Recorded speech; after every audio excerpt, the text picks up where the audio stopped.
So we're just going to be doing a basic ultrasound assessment of the upper limb, looking at relevant veins and arteries, and also talk through how to use the wireless ultrasound machine. So first of all, we can see the display here. This is the wireless ultrasound.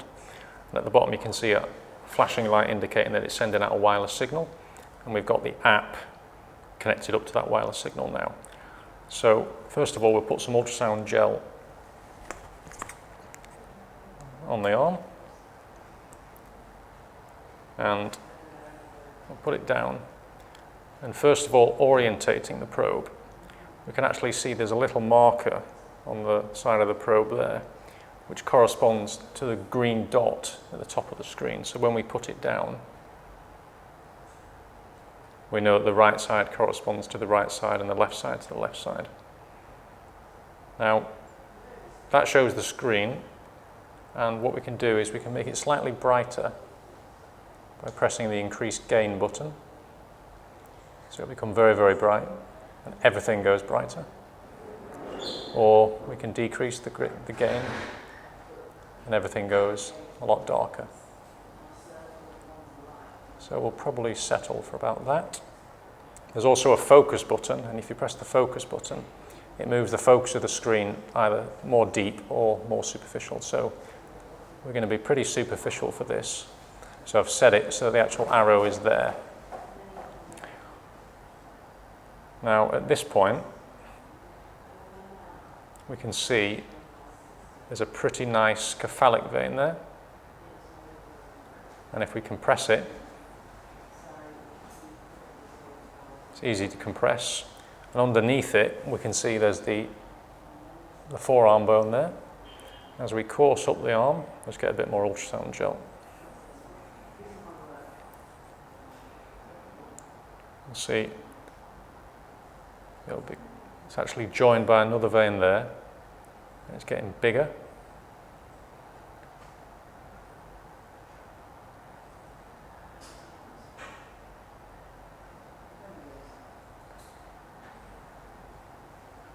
So that's the actual cephalic vein, and that would be quite suitable for an ultrasound guided cannula. What we should be able to do at this point is freeze the image by pressing the little grey button at the back, and we can press measure, and we can put length,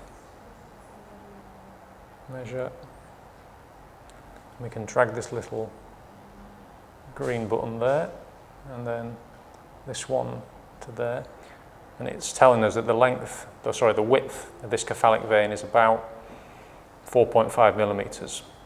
So it's pretty reasonable in terms of size. At this point, we unfreeze the image, and we can carry on. Now, that's the most relevant vein for ultrasound-guided cannulation. Just have a quick look at the arteries. So, around this point, you should be able to see on the screen now in the center, there's a pulsating structure at the top. If I press down on it, it's difficult to compress. So that's the radial artery. And as you can see, there's some veins next to it that compress quite easily, but it doesn't. And then if we move a bit further across to this bit, you can see another structure there, which is pulsing away, and that's the ulnar artery. Okay. Now, I'm just going to move somewhere else now. So now we're approaching the antecubital fossa. You can see this is the cephalic vein as it's coming up the arm. As we're approaching the antecubital fossa, it's getting very, very big. You can see you can easily compress it. And it's actually splitting off into other veins as well. This is probably the median cubital vein, just at the top of the screen now. Now, also at this area, we want to be looking out for the brachial artery. This is the structure, obviously, we don't want to puncture. Now, that's the brachial artery in the middle of the screen. If I change the focus so it's a bit deeper. So that pulsating structure in the middle of the screen is the brachial artery. And there's another structure to the left of it, which is the brachial vein, which is potentially suitable for a midline or PICC line insertion. However, it's obviously very close to the artery, and the median nerve is around this area. So if you are going to cannulate that vein, you need to be fairly experienced and be very careful. If we compress it, we can see that the brachial vein easily compresses while the brachial artery is still pulsing away, and if we relax, again you can see the brachial vein there. Now at this point, we can actually put the probe into transverse section.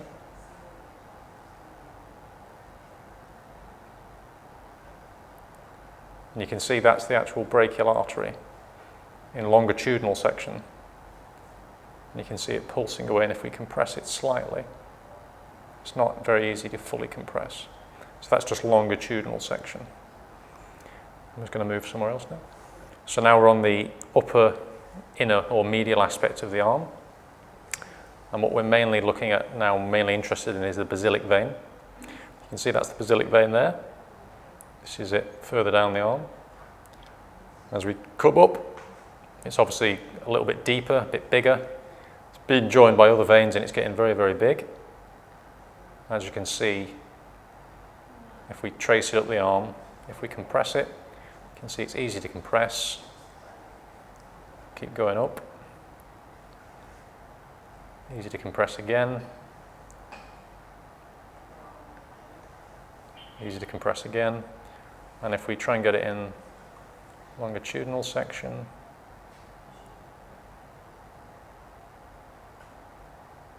that's the basilic vein in longitudinal section. It's easy to compress.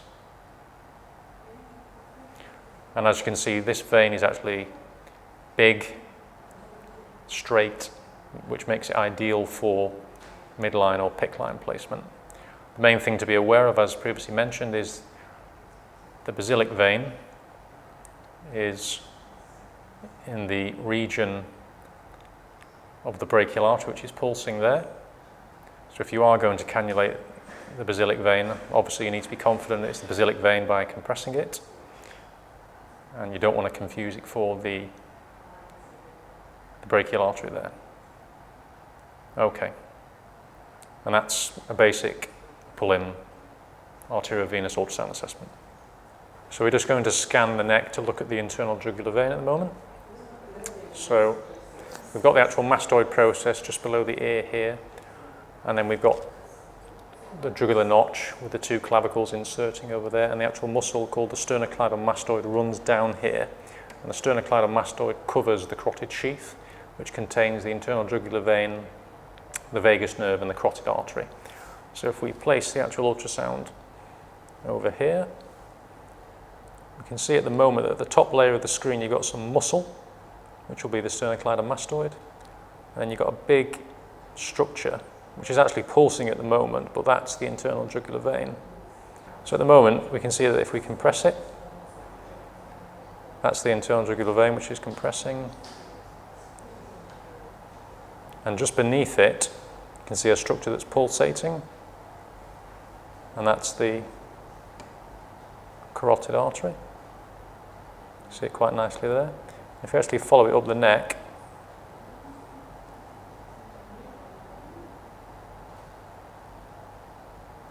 the carotid artery is actually bifurcating at that point there.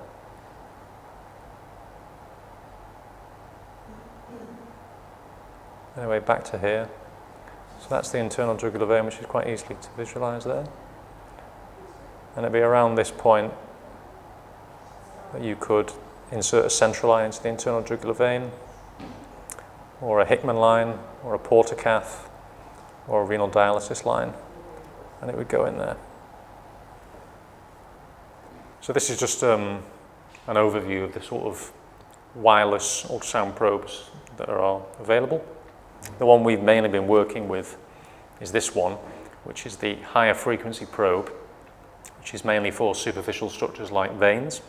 So that's the main one we've been focusing on. And we've got another one here, which is more intermediate frequency. And this is quite good for sort of musculoskeletal work. And then this one, which has got a more rounded probe. This is of a lower frequency, so it's better at visualizing things at increased depth. And this is quite good for looking into the chest and the abdomen, looking at livers, tapping pleural effusions, things like that.